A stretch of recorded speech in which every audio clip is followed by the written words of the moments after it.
about CE5 and extraterrestrial contact, download my new book. Now on Amazon, Barnes & Noble, Apple, and 14 other platforms. Book authored by Donald Ledesma. CE5, Frequencies of Contact. Alien Strand Podcast.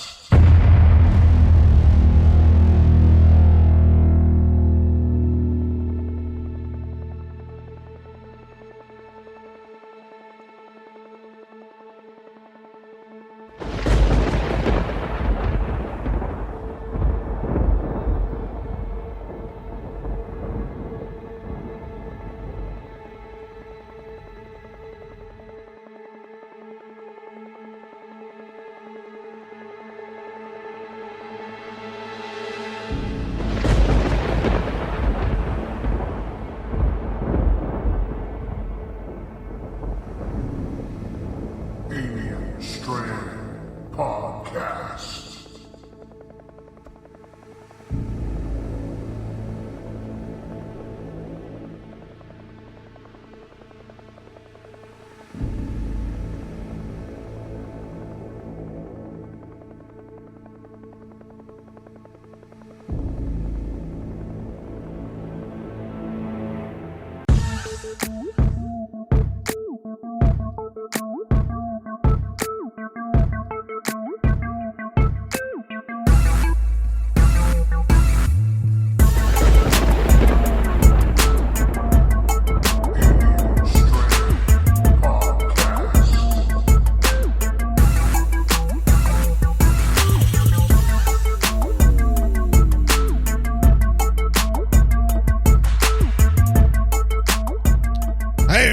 Welcome to this episode of Alien Strand Podcast. I'm your host, Donald Desmond, and welcome to today's show.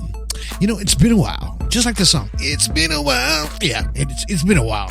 It's been a while since you've heard my voice, right? Yeah. Well, it's because, I'm always busy. I'm sorry, man. I'm sorry.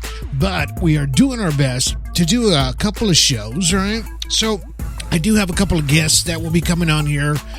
Trying to do some scheduling. Yes, trying to do some scheduling. Trying to get some things going on so that way you guys can get a little bit more of Alien Strand Podcast. I do apologize for the major delay, but I'm glad you guys are listening today. If you're driving, be safe on the road. Any truck drivers, thank you for being out there and delivering all the goods for all of us here in the United States and around the world. Yes, because, hey, we're not just truck drivers out there. There's people out there that are driving these big old cargo ships and taking these cargo containers and across the world and to bring all the good stuff here to the United States and all over your country as well. And if you're from a different country, thank you for listening to Alien Strand Podcast. Yeah, because there's just a lot of things that we talk about here, right? And mainly, we do talk about extraterrestrials. Yeah, we do. And UFOs and trajectories and how these UFOs work and everything that's involved. Today is going to be an audio podcast only. I'm not doing a video podcast. I'm still not set up completely for that yet.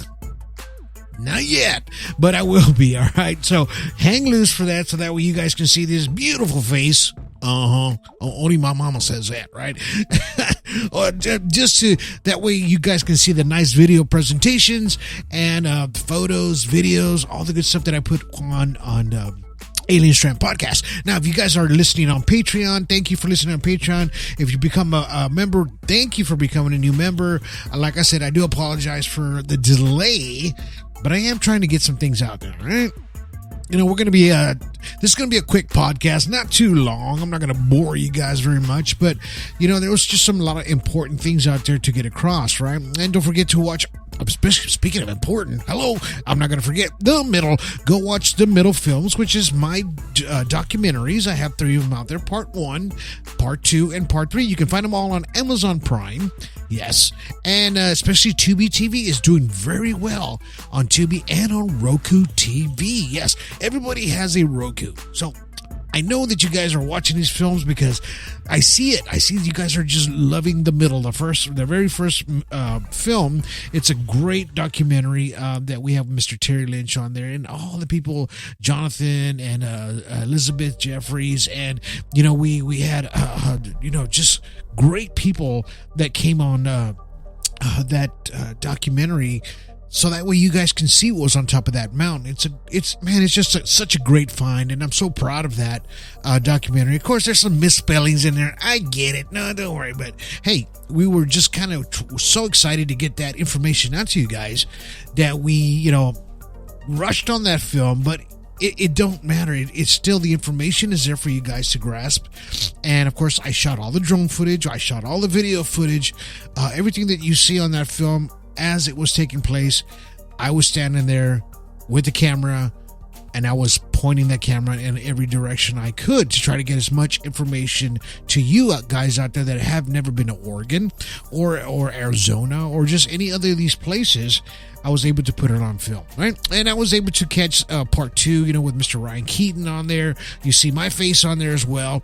And, there's just a lot of great folks, even part 3 with Miss Regina Palmer. You have Jameson Nash. Everybody tells their stories about extraterrestrial contact, and that's what they're about. Extraterrestrial contact, right? Because it's happening every day, more and more, as we start looking through Facebook and all the good stuff that comes along with it, right? And I get the AI. I've seen so much AI videos out there and on these platforms. What do you guys think about that? I don't know. I really don't. I think it's cheating, right? Me personally, as a filmmaker, I did everything. I edited everything, and I had to learn everything from scratch, right? So I taught myself everything, how to do the cameras, how to do everything, right? And with the AI, it's cheating to me, because it's giving you the stuff that you want right off the bat, in a sense, as far as the video presentations and I get it. It gives you some dramatizations or whatever on what you're trying to explain in film, or even on your social media content, and which is cool. I get that. I dig it. Hey, there's some stuff that I like, but as far as filmmaking, when it comes to expensive gear, expensive things that you have to carry around, you're trying to get the raw and all the great images that come out there, and to tell a story behind the camera is the hardest part, right? But anyway, I'm glad you guys are enjoying that film as much as I had bringing it to you guys. And there's going to be one more that I'm working on, which is the middle part 4, called Redemption. All right, so that one I was promised it by the end of the year, and I'm going to get it out to you guys by the end of the year. All right, but let's just talk real quickly about things have been happening out in space, right? What's happening out in space? Well, we have our satellites have been jumping out there in the middle of nowhere, right? And now we get to explore the new Atlas 3 meteor, that's 3 Atlas, right? That's out there, that's coming towards our solar system, right? So we're getting closer and closer to trying to figure out, okay, are we going to get impacted by this, or we're going to get some dust, some debris on a lot of this on this meteor that's going to be coming by. Well, or could it be a dinosaur killer, like they called it right back in the day? And it's a possibility, right? And we have to explore the mysteries of the universe, because that's basically what it is. Not like He-Man, but it's something that we have to kind of watch out for, because there's been a few scientists out there that have been talking about it, and one in particular, I forgot his name, but he was talking about how this could be a possible beacon of some sort from an extraterrestrial race that is sending a signal with this meteor towards Earth, just to see if we can read it, and just to see how smart we really are. What do you think about that? I just kind of keep that on the edge and on the side, as far as that's a possibility. That is a strong possibility, right?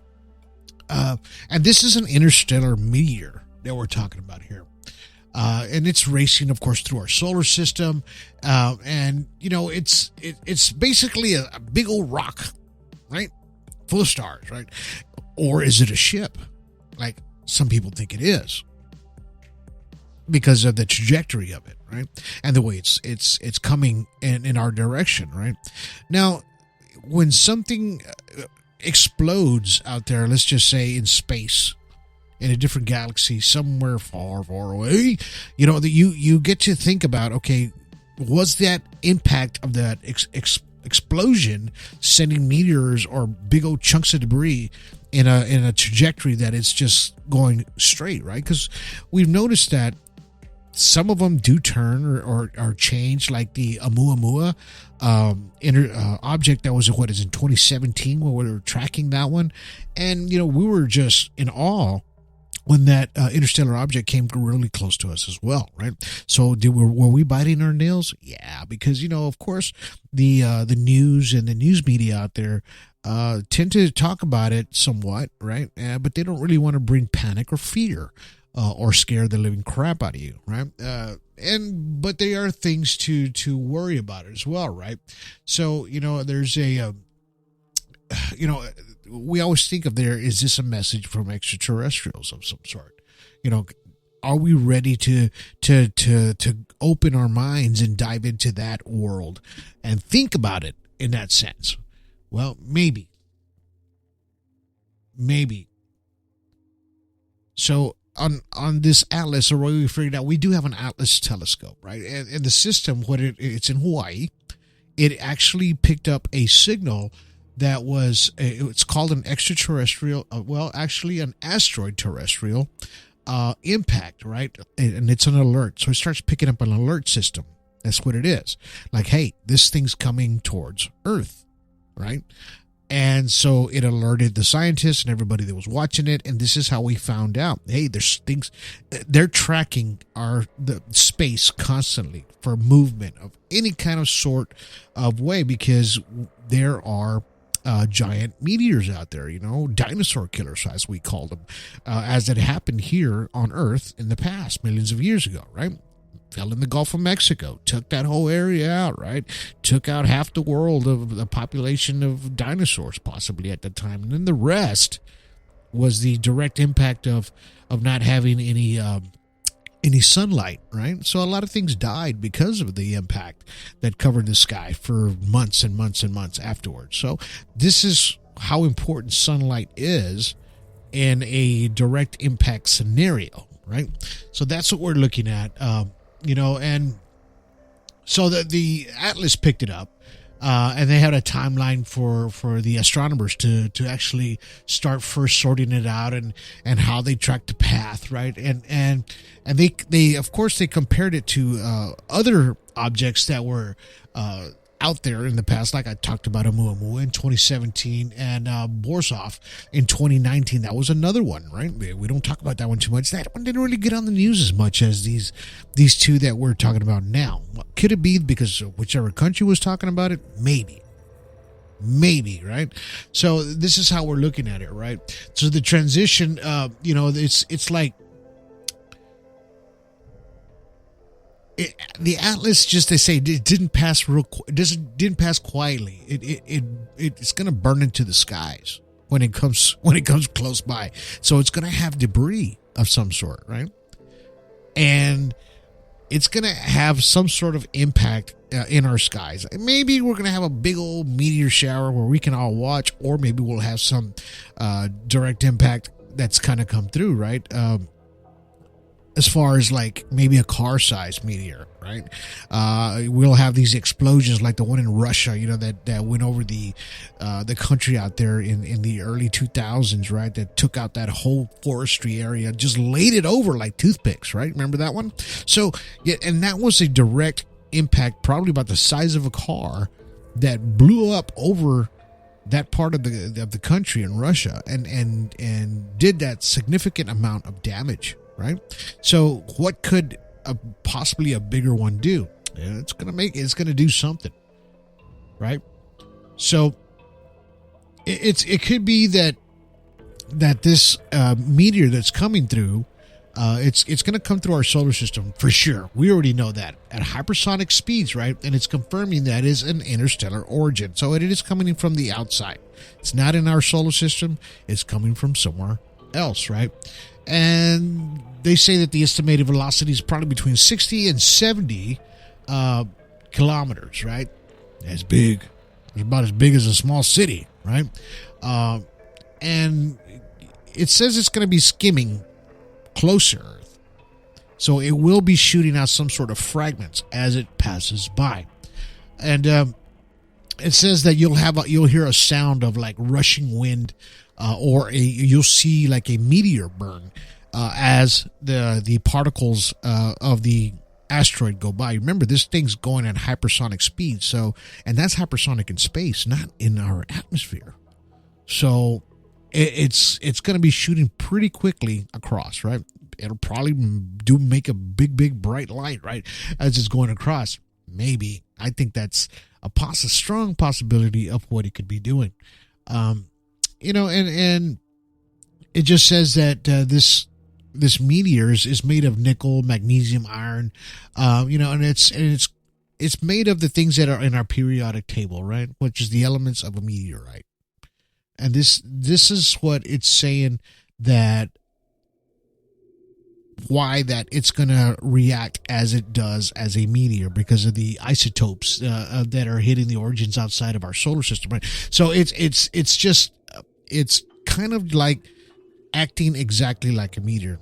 Well, does that change the fact that it's a possibility that we're thinking, or some scientists are thinking, that it's extraterrestrial?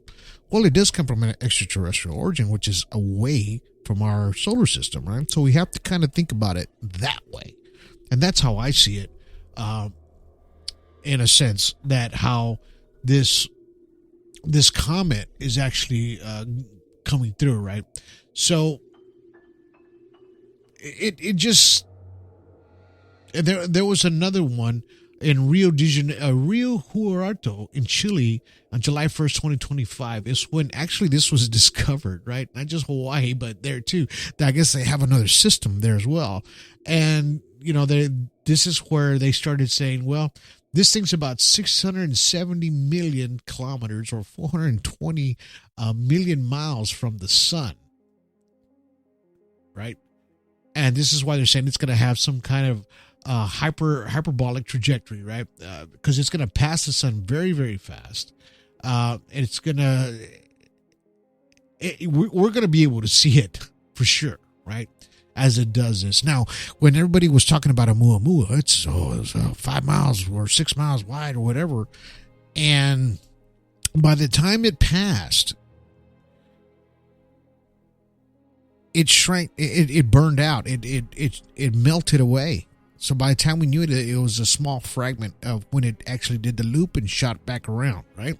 So people thought that it was still the same size of origin as it passed by. No, it burned off. So it lost a lot of its velocity, it lost a lot of its just its size as the Oumuamua went around us, right?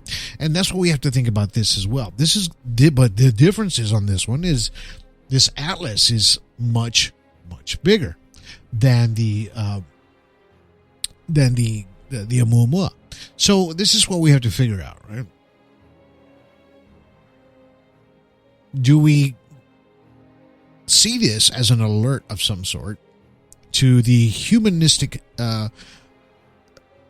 survival of ourselves, or do we see it as, oh well, it's just a meteor passing by, and let's just see what happens? I mean, we can all think about it that way, but the scary part is that, what if we're wrong? What if this thing has a direct trajectory and decides to change its course of some sort, right? As it goes streaking across by the sun. Now, of course, that's going to heat it up. I'm sure that's going to it's going to melt a lot of it away. And this is why we're going to see a lot of particles falling off of this thing. It's at first they didn't see the comet factor that was behind it, like a trail or a tail of some sort. But after they started watching it, they noticed it did have some sort of tail, like a comet, but then they noticed that it was the actual particles that were coming off of this meteor, right? And we're going to call it a meteor because that's how we see it right now. You know, could it change to Independence Day? I don't know, man. I don't know. That is a possibility, right? But we have to keep our options open, right? Especially when you have your minds open, right? Open-minded people, right? As we talk about extraterrestrials, you know, we see these UFO crafts everywhere. My thing is that I would like to see if these extraterrestrial craft that are orbiting our solar system or Earth, that if they're going to come to our rescue, or are they just going to hang out, or we will see them more than we've had before because of the changes and the effect in their solar system that's going to be making waves. Let's just put it to you that way, right? Because as we've talked about before, as you've heard on Joe Rogan, as you've heard on the History Channel, as you heard on Ancient Aliens, and when Glucose and all these people start talking about this, or whatever his name is, Galapagos, we start talking about these extraterrestrial origins and the possibilities of how this came about since 1947, even 1942, even before that in the 1800s. You've heard me talk about it. That what attracted these extraterrestrials towards us? What do you think attracted them? And as they say on these shows, they as we were doing atomic and nuclear fission testing that in White Sands and New Mexico and all these areas, that they thought they said that sent a frequency beacon into space because there was some sort of disruptment in the solar system, right? That brought these extraterrestrials towards us like a beacon. Hey, we're here. We're blowing crap up, right? And come see us. Come see what's going on, right? But we didn't look at it that way. They probably saw it that way. I'm talking about extraterrestrials.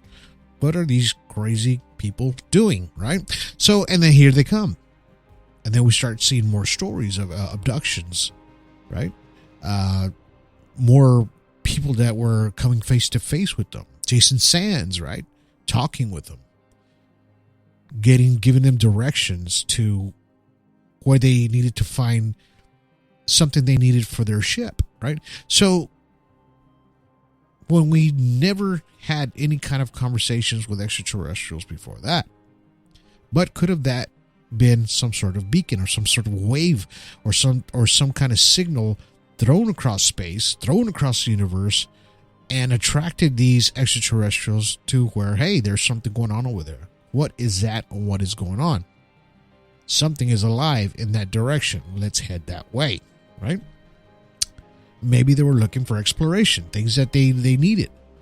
And this is what we talk about in the extraterrestrial or the UFO community, or the Alien Strand Disclosure Project community. We talk about this every day on my feeds because this is what they're experiencing every day. Yes.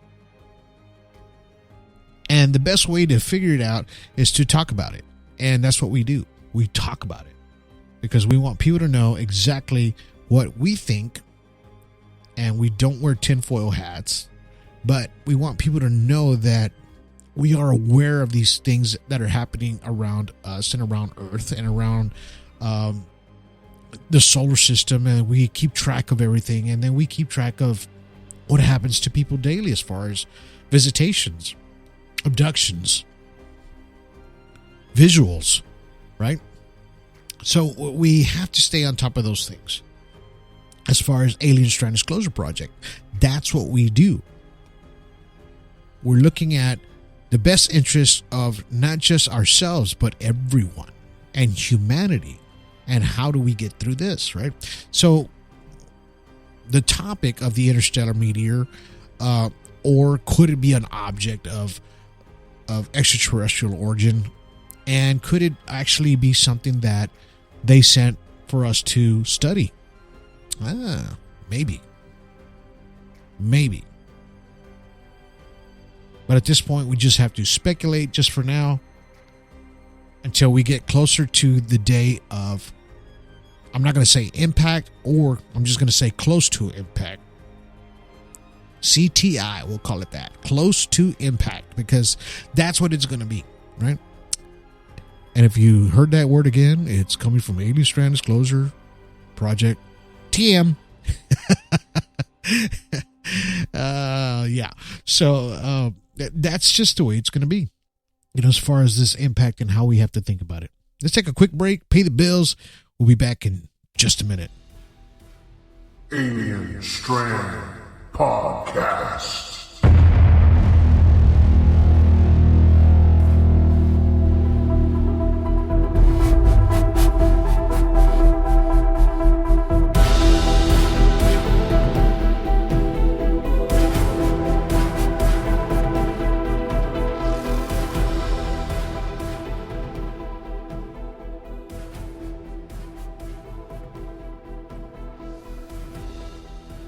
All right, welcome back to the show. Hope you guys are enjoying today's content. And, just a little bit of, as you guys are driving and listening to the things that I'm talking about as far as the Atlas meteor and the Muamua and the possibilities of direct impact to Earth, right? But we have to keep these possibilities and everything open, right? As an open-minded construct, right? Because we are trying to figure out, what is out there and how close it's going to get to us, and will it directly impact our daily routine? Hey, it might. It might. And there's a lot of just regular observations coming from professional astronomers, as well as just regular amateur astronomers. People like you and me, right, are out there actually checking these things out, and because they want to know the direct impact that it could possibly have, right? And we have to, we're taking the information as it comes from everyone, not just NASA or not just these places that have taken millions and millions of dollars of equipment so we can do this. But hey, you know what? I think it's worth it now, right? Instead of it sitting there and not, and you think that it's not working. Well, yeah, this one worked because it actually threw an alert. And that's a great thing, because that's what we want, right? Only if we can get something that will do that with tornadoes way before, but I'm sure they have something pretty close to it.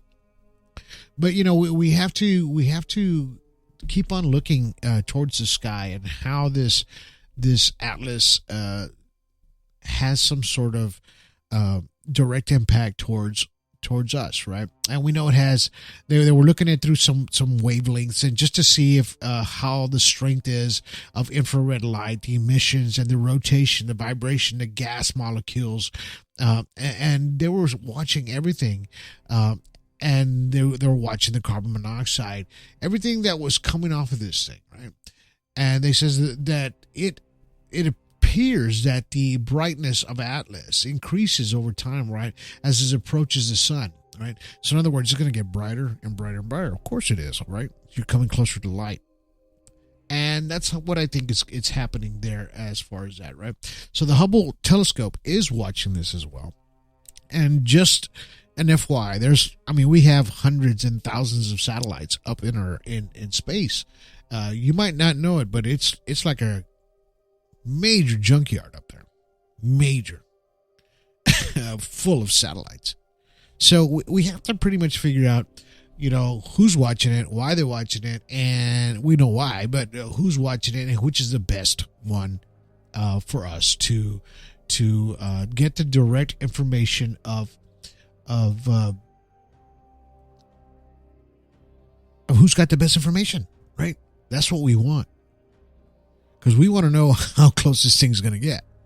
Didn't they have some movies about that in the early 2000s? Yes, they did, right? We saw them over and over and over. about comments and everything that was coming from this guy, and the direct impacts of what these things could do.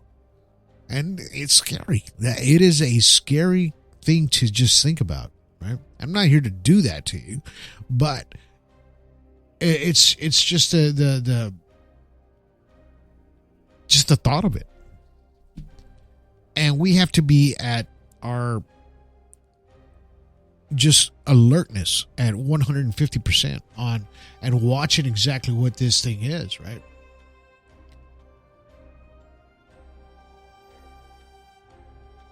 People, of course, I talked about, is this, what's the hypothesis of the extraterrestrials, right? What is it that they think it is, So, some people just think, oh, what if it was not just a rock and metal, right? Well, what if it's something else? What if it's a ship?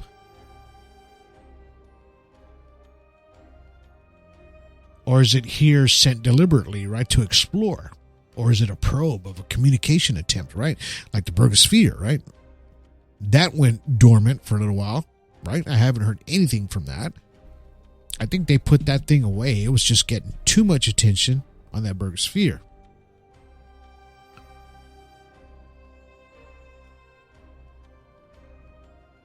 So there's the SETI searches, right? Carl Sagan, and his speculation on alien messengers, right? And he says it could be unusual isotopes, right? To be some kind of signature of the extraterrestrials. And he thinks, well, was this a fiery entry signal designed to be seen, right? In other words, because of the brightness and it caught our attention.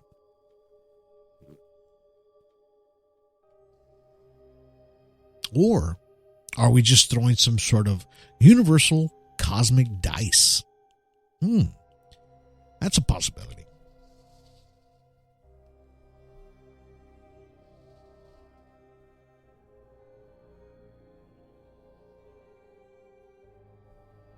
So, of course, we had our impact 66 million years ago, right? Which killed the dinosaurs.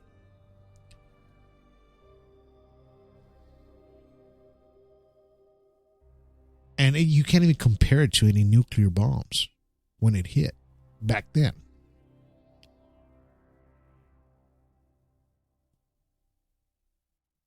So even if this thing was larger than 1 mile or bigger, it could have some consequences of humanity today, right? If it has a direct impact, in other words. Not pass by, but a direct impact.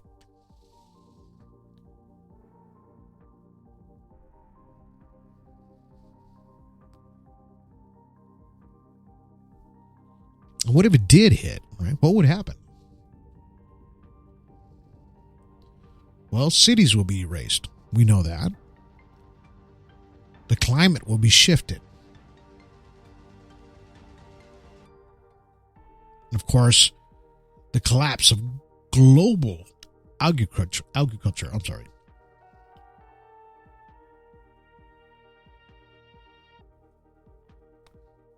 So would humans live, or we'd have to go into underground shelters or some sort of space colonies? But it's too late for that. We're not going to make it on time for that unless there's a secret space program out there, that is possibly taking humans already, right? We've heard many stories of those super soldiers.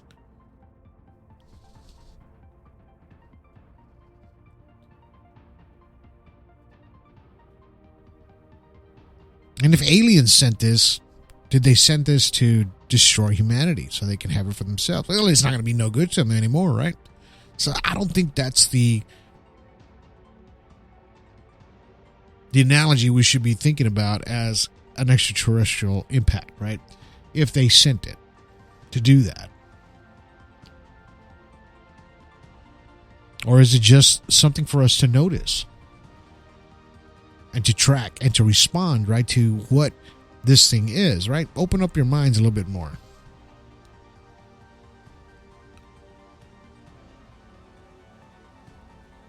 And that is the scariest part about this meteor.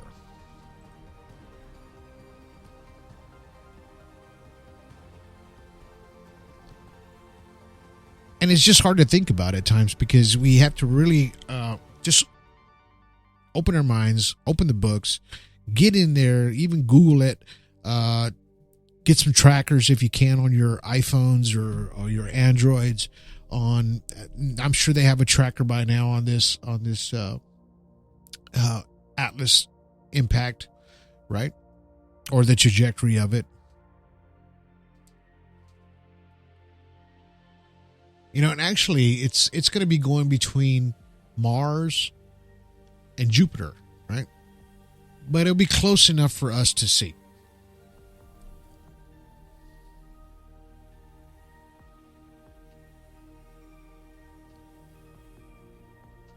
And it'll approach the sun in October, right?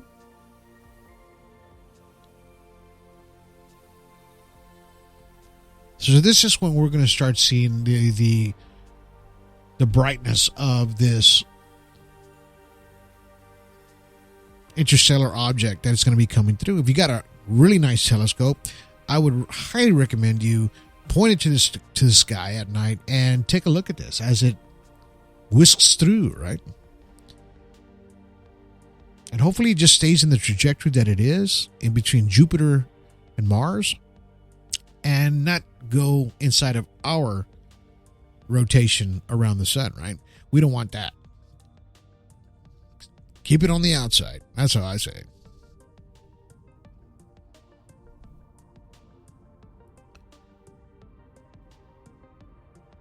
But, it's since August 2025, right? They're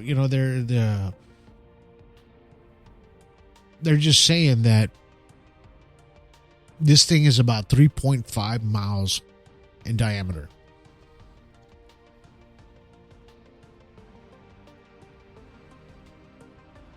And it's a big one. It's a big one. It's going to be coming across. And we pretty much got to keep our eyes on it. That's for sure. It's very intriguing, There's a lot of information coming from NASA as well. So if you can, keep your eye on it. Watch out for it as we start seeing more and more stories about this direct impact as it's coming across, right? And when I say direct impact, I just mean in our solar system, not direct impact on Earth, right? So let's separate those two just for a minute, right? I'm not here to scare the crap out of anybody. It's just this is exactly what we're looking at, right?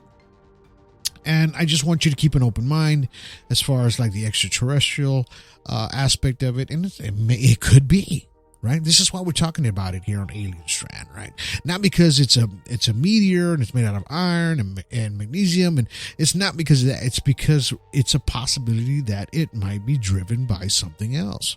Hey, you never know. We're not talking about Star Trek here or Star Wars, but it's something that's a possibility that's where it's coming from, right?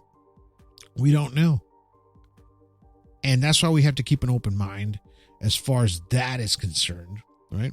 And just make sure that we're watching out for everything that happens in our skies, right? Like I talked about earlier, as we talk about the UFOs, or are we going to have more visitations from extraterrestrials even after this, right? And that's the point where I'm trying to get across. Or is that what's going to happen? It may be, right? Are we going to get more visitors? Like I talked about Jason Sands, right?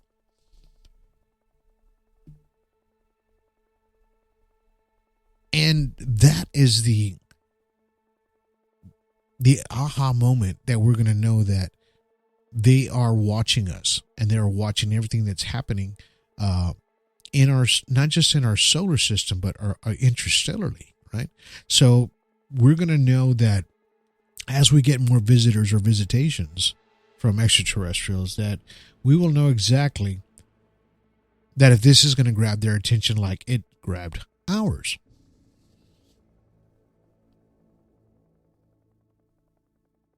because it got my attention.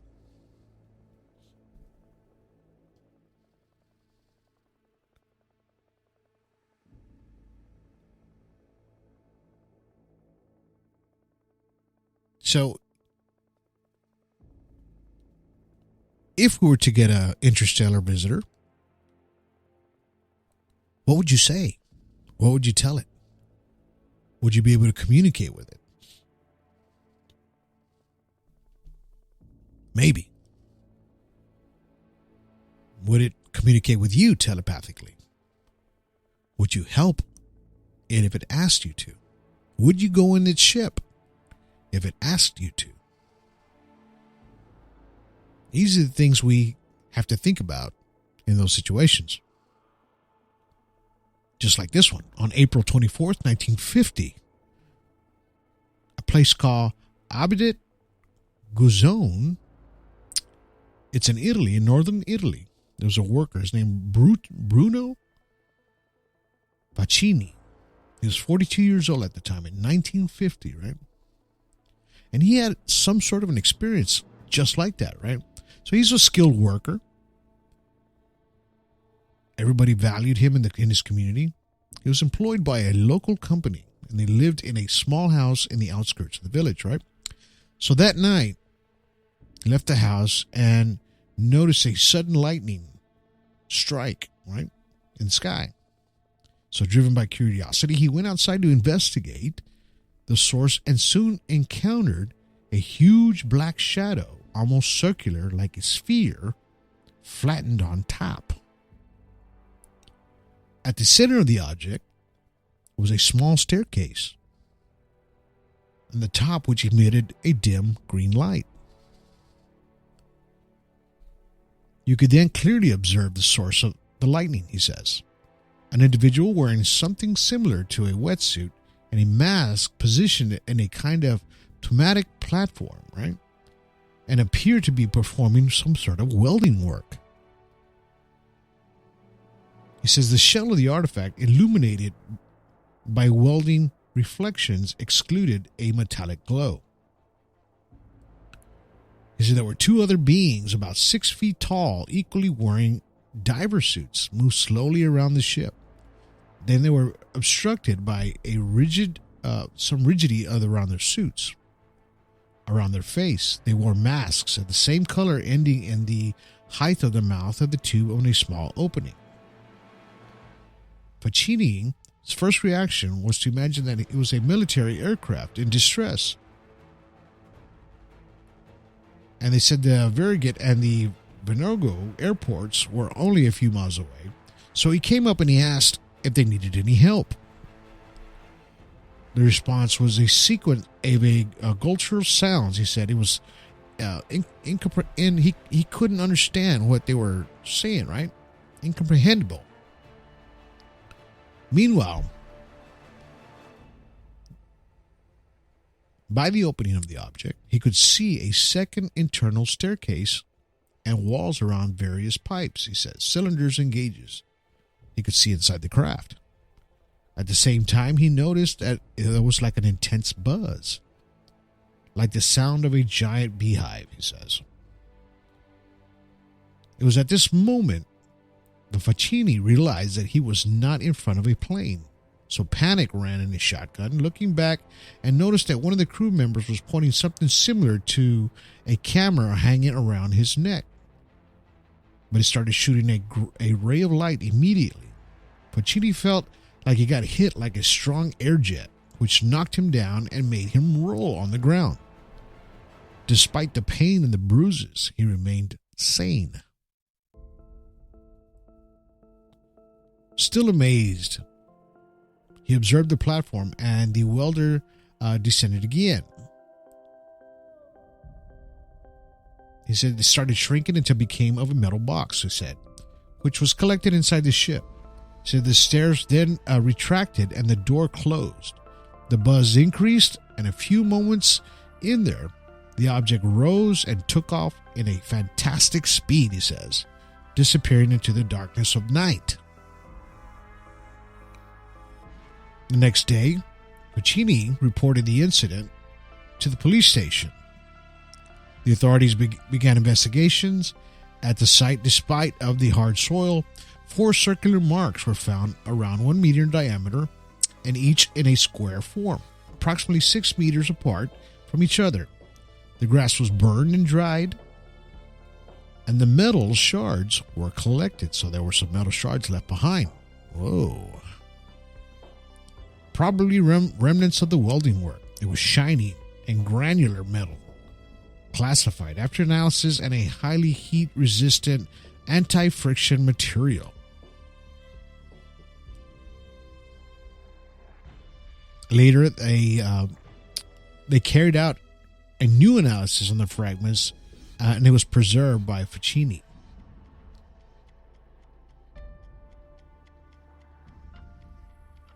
He says that the appraised confirmed that it was some sort of bronze alloy of high content of tin of some sort, used in extreme resistance applications. So, was this a UFO? By the way, he said it took off and how they were dressed and their gurgling sounds they made, and they had breathing apparatuses in order to do their work or do their repairs, right?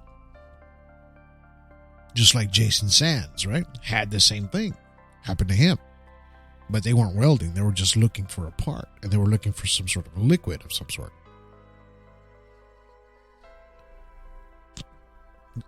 The story I just told you was in 1950.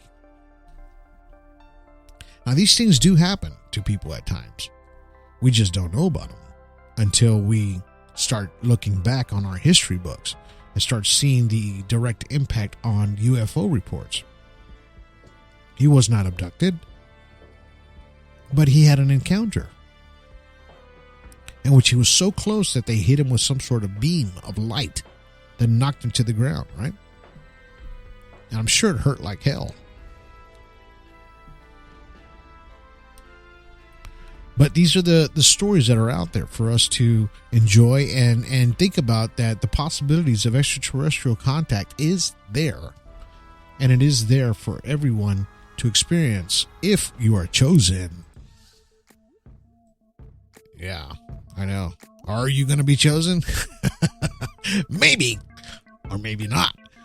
Depends if you're a good person. I think because, you know, they tend to look at people that are more open-minded. A lot of these accounts of extraterrestrial impacts or extraterrestrial connections, that they lean towards more open-minded people, right? And could have this been a fluke of they just came across some guy? Maybe.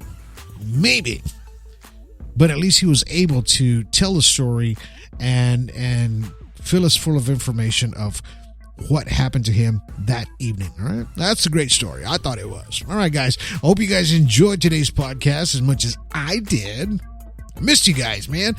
Thank you guys for listening to Alien Shram Podcast. We will have some guests coming up pretty soon. And, you know, if you do enjoy this show, please share it. We are on Apple, Spotify, iHeartRadio, you name it, we're there, man. Amazon. You can even ask Alexa to play some Alien Shram Podcast. Yes, you will.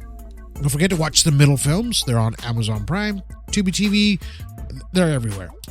I really appreciate you guys for watching the films. But until then, you guys have yourselves a good day. Have yourselves a good evening. And have yourselves a good night.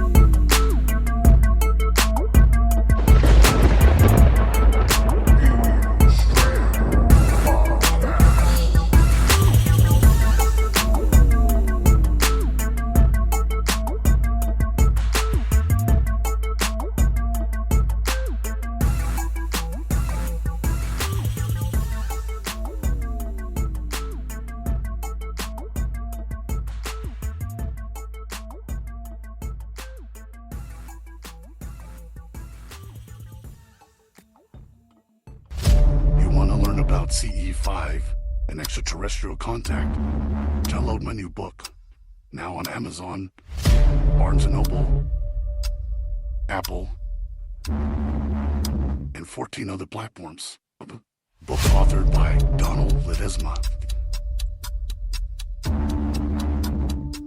CE5, Frequencies of Contact.